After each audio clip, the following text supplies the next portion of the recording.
Good morning friends. Law महासागर के YouTube channel पर मैं जयपुर से एडवोकेट पंकज जोशी आपका स्वागत करता हूं। आइए हम कॉन्ट्रैक्ट को समझते हैं।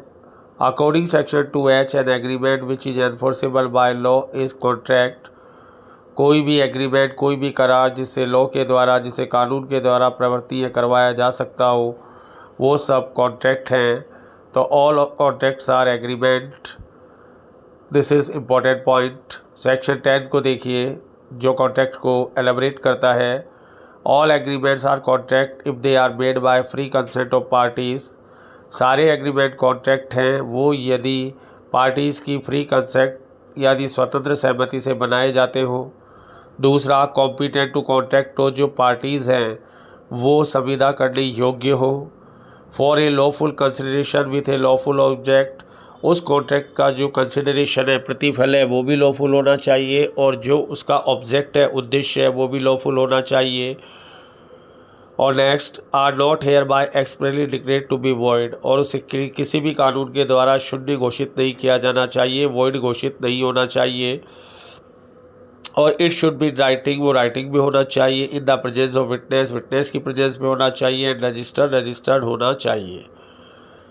तो ये कहानी कहती है कि किसी भी एग्रीमेंट को कॉन्ट्रैक्ट बनने के लिए जिन चीज़ों की ज़रूरत है वो है फ्री कंसेंट, दूसरा कॉम्पिटेंट, तीसरा लॉफुल कंसिडरेशन, चौथा लॉफुल ऑब्जेक्ट और पांचवा not declared void by any law.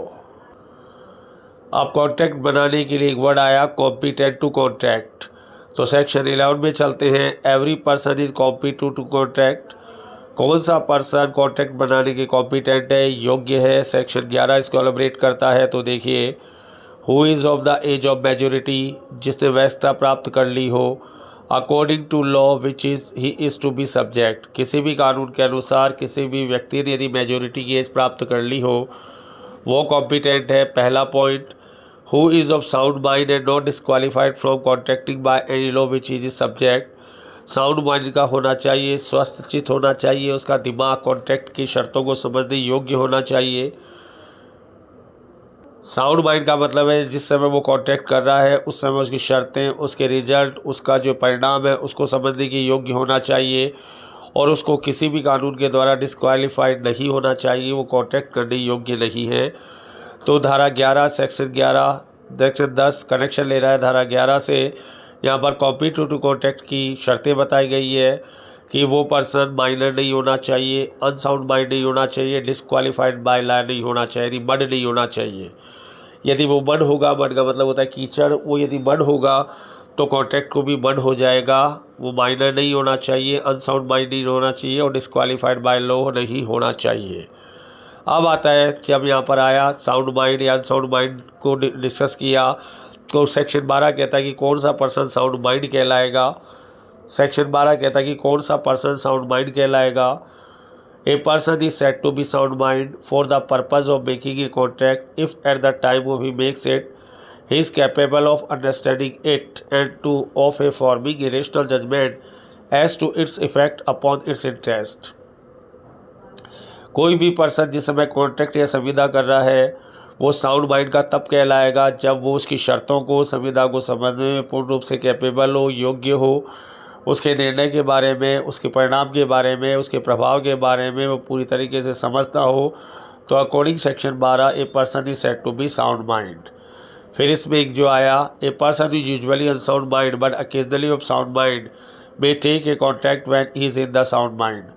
कोई पर्सन है कभी अनसाउंड माइंड का हो जाता है, कभी साउंड माइंड का हो जाता है, यानी कभी स्वस्थ चित्त हो जाता है, कभी अस्वस्थ चित्त हो जाता है। तो जिस समय वो स्वस्थ चित्त का है, साउंड माइंड का है, वो कॉन्ट्रैक्ट को समझ सकता है, उसकी शर्तों को समझ सकता है, उस समय यदि उसे कॉन्ट्रैक्ट किया गया है तो वो कॉन्ट्रैक्ट आपका वैलिड होगा। लेकिन अनसाउंड माइंड की स्थिति में किया गया जो कॉन्ट्रैक्ट है वो वॉइड होगा।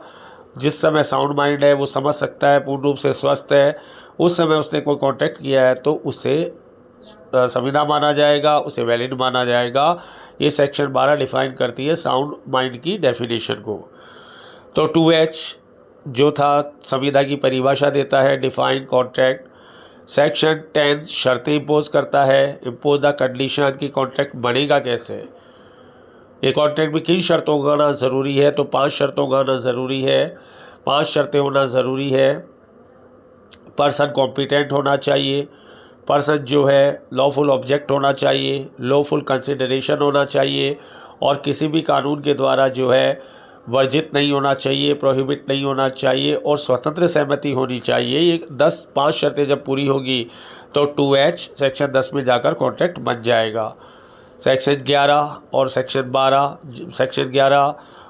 12 इस चीज़ को आगे एलैबोरेट कर रहे हैं। सेक्शन 12 साउंड माइंड के बारे में बता रहा है, अनसाउंड माइंड के बारे में बता रहा है। सेक्शन 11 कहता है कि वो पर्सन माइनर, अनसाउंड माइंड और डिस्क्वालिफाइड लॉ नहीं होना चाहिए। सीधी सी कहानी है। तो सेक्शन 10 को मैथमेटिकल फॉर्म में समझते हैं। डिक्लेयर वॉइड नहीं होना चाहिए, लॉफुल ऑब्जेक्ट होना चाहिए, कॉम्पिटेंट टू कॉन्ट्रैक्ट होना चाहिए, फ्री कंसेंट होनी चाहिए, लॉफुल ऑब्जेक्ट होना चाहिए। ये 5 शर्तें यदि पूरी होती है तो संविदा बन सकती है। इन 5 में से किसी भी एक भी शर्त का वोलेशन होता है तो कॉन्ट्रैक्ट का निर्माण नहीं होगा। सेक्शन 11 कहते हैं मर्ड नहीं होना चाहिए, यानी वो पर्सन जो आपका कॉन्ट्रैक्ट कर रहा है वो माइनर, अनसाउंड माइंड और डिस्क्वालिफाइड बाय लॉ नहीं होना चाहिए। माइनर होगा, पागल होगा, इडियट होगा, विकृतचित होगा या कानून के द्वारा प्रतिबंधित है कि आदमी कॉन्ट्रैक्ट नहीं कर सकता, वो सेक्शन 11 में यदि वॉयलेशन आता है तो वो कॉन्ट्रैक्ट का निर्माण नहीं कर पाएगा।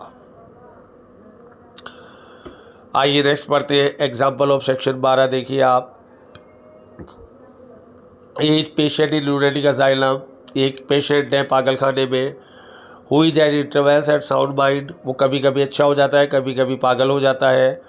मे कॉन्ट्रैक्ट ड्यूरिंग दैट इंटरवल्स, वो जब अच्छा होता है, साउंड माइंड का होता है, उस समय वो कॉन्ट्रैक्ट कर सकता है, वो कॉन्ट्रैक्ट कर।